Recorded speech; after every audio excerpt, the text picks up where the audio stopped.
Ask my family, they'll tell you. My daughter's going to tell you. There's two things you don't fight about with her mom. That's Grey College, which is the school Hansie went to, and Hansie. No, nobody can say anything bad about, but I'm like that about my family. We're an extremely close family.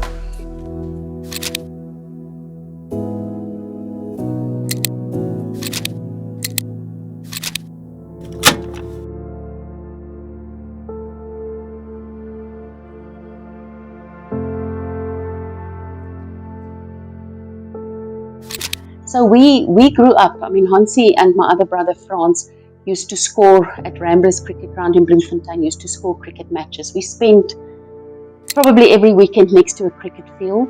I used to go with my dad at night to go open the sprinklers so that all the university fields would get water. He would prepare the pitches, we'd go with him, we'd catch the moles if they come close to the pitch. And so I think the cricket knowledge that Hansie and my brother had largely came from my dad. It's become a lifestyle.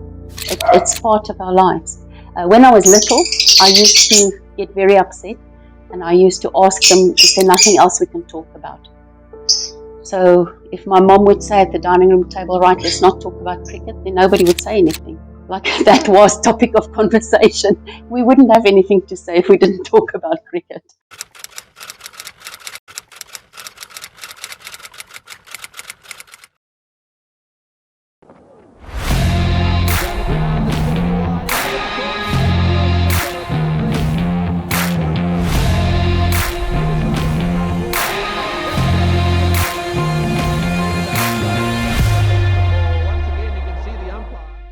Hansie was the prodigal captain, the one the Rainbow Nation looked up to and rallied behind.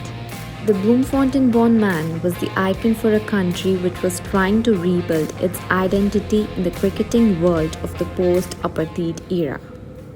He was the one who led them into the new millennium. Until it all came down crashing like a pack of cards.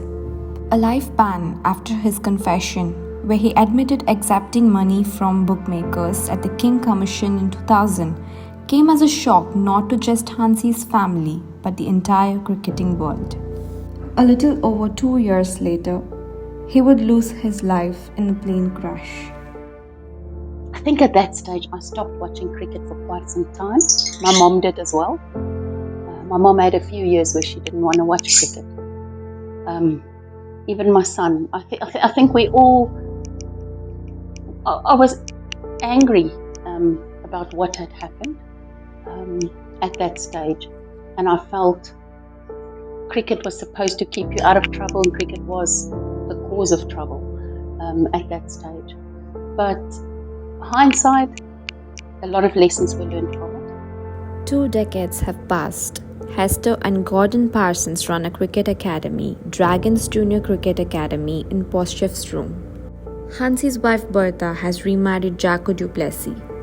They have a family of their own in George, a city in the Western Cape province, and have 2 teenage sons who love playing cricket as well. 20 years on, there isn't a day that passes by without the mention of Cronje in the Parsons household. Ask my family, they'll tell you. My daughter's going to tell you. There's 2 things you don't fight about with her mom. That's Grey College, which is the school Hansie went to, and Hansie. No, nobody can say anything bad about, but I'm like that about my family. We're an extremely close family.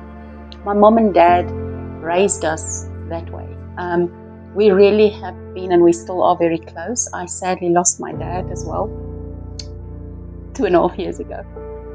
Yes, I think, people take different amounts of time to get over things. I probably took longer than the rest of my family, as you can see. I don't think I'll ever get over it. Sorry. My mom always says,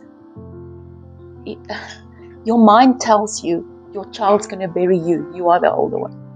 So I don't want to know what it's like to bury a child. But it's hard. Hansie and I differed 13 years. We did a lot together, so we were very close. Sorry. No, but we had a very close relationship. And to get closure, yes, but I know they say time heals. You heard my husband tell you I will cry. I don't think a day goes by. You can see my cupboard's full of his clothes. I don't think there's a day I don't talk about him or think about him.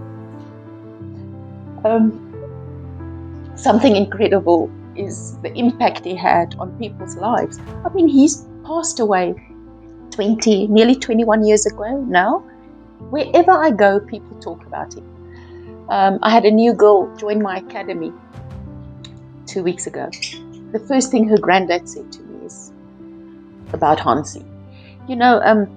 I think he'll always be there. Children who weren't even born when he passed away come to me and say, I watched the Hansie movie, and they want to know about it. And I think there's so many life lessons you can learn from Hansie's life.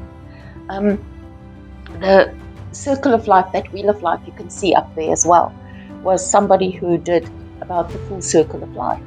And I just think it's incredible that in the 32 years that he lived, he had such an impact.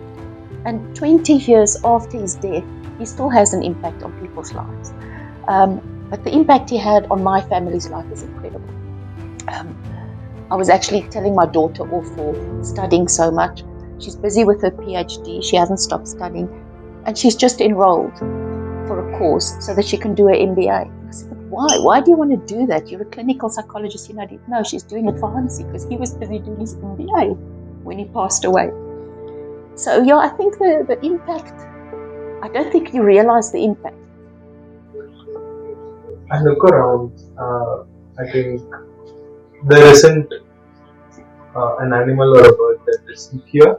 So it's sort of, I may be wrong here, but it's sort of a coping mechanism of sorts, because people generally do that. I like the way you say coping mechanism.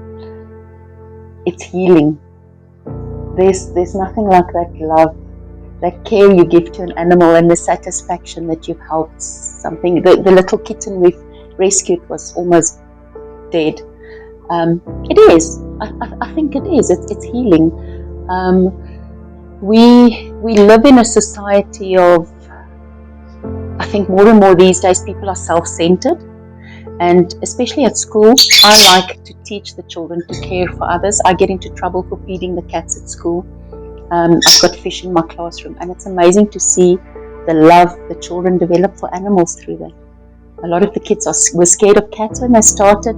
They're not scared of animals anymore. So I think it teaches a lot. So that to me, you can see it's excessively, probably not an obsession, but animals play a big part in our lives. In 2021, Netflix released a documentary called Bad Spot, in which the episode The Fallen Idol tracked Hansie's journey to the top and his fall thereafter. The episode featured Hester, Franz, Bertha, Dr. Ali Bakr, the then CEO of United Cricket Board of South Africa, Marlon Arenstam, the bookmaker, several former South African cricketers and journalists who were closely involved in the aftermath of Delhi police revelation of audio recordings featuring the former South African captain. To relive the whole thing when she was interviewed after 2 decades for the documentary was a healing process for Hester. I think I took the longest to forgive people because I felt they could have handled it differently, maybe not thrown Hansie for the wolves like they did. And to me it was a healing process. And it was really nice when I eventually saw Dr. Ali Bakr. Phoned him, I said, you are at the hospital where I am. He says, let's go for coffee. And we talked. And I mean, I've always had respect for him like you won't believe. My dad always spoke highly of him, so did Hansie. And to me it was amazing. He actually came last year to speak at the university. And I saw him, and I still hang on every word he says. is an incredible man. So it's just, to me, what had happened is unfortunate. You still read things in the press. I mean, out of the 20,000 positive comments, I would hammer on that one negative. It's funny how the human brain, you're just tuned in on that, and then I immediately want to defend him. He's not here to defend himself.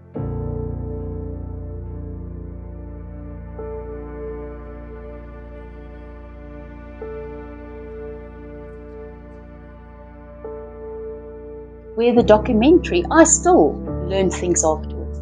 I mean, you listen to the bookkeeper being interviewed, and the things he says he himself says he should never have been allowed to get so close to Hansie like he did. You see, now I get angry. Then I think, why didn't you protect him? But it happens. But they shouldn't have been allowed. It's like my mom said, she gave them her son or a child, and they gave back a broken man. So you sort of feel you could have protected him. But he himself said he was surprised that he could get so. And I mean, he asked for his number, and they just gave it. So in hindsight, yes, those things shouldn't have happened, but lessons were learned. I don't think it happens anymore. So good has come from it. And after Hansie's funeral, after the memorial service, we had a lot of phone calls. I've got boxes full of faxes messages sent, of how people have given their life to God after his funeral, and what they've learned through Hansie's life, and how it changed their lives. And isn't that what it's about? I mean, he didn't live the story he did in vain. If it could change somebody and help somebody, it was worth it. Cricket might have been the thing that brought trouble to their family, but the sport hasn't left them at all. For them, it is a way of life. And there are young children who want to pursue the dream that Cronje did. You must see Bertha's children, Hansie's wife's two sons. They're immensely talented. I know Jock was saying, the one a few years ago, him and Bersie were resting on a Sunday afternoon, and he heard the boys playing at the back, and he went up, and they actually had, I think it was the ball that was signed, and her son actually uses the coin that Hansie used to toss with. It's these lucky coin to toss. The birds. I think there's a lot of dreams come from it. Bertha has a cricket coffin, similar to the cricket coffin I've got there, that was their toy box. And inside the lid are still photos of Hansie. So I think he still forms a big part of their lives. And they know about him, and they know about the history, and they know, which I think is wonderful, that she's kept him so much part of their lives, even though they're not Hansie's children. But I think he's inspired a lot of people. Even the kids are taught. I have got a boy, he's now gone to KES. He was going to go to Grey, or wanted to. When he was in grade 1, he used to say to me, I want to be like your brother. But I mean, my brother passed away before he was even born. To me, it's incredible to see how he still inspires people. One of my moms, I was standing on duty last week, and she stopped the car. She says, you won't believe it, Joshua actually was in his room on his PlayStation watching the Hansie documentary on his own. And I mean, this child's under 11, he's 10 years old. So to me, it was so heartwarming to think he wants to learn more about it, and he's watching it. So to me, it's just incredible how his legacy lives on.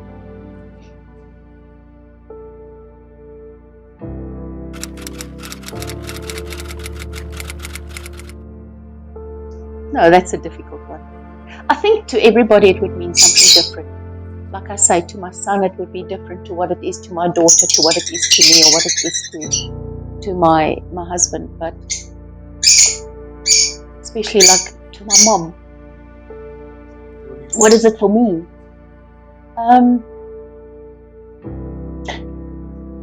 Even though cricket was the downfall in the end, I want to change lives through cricket and let people experience what he experienced. And I think he lived a full life because of cricket.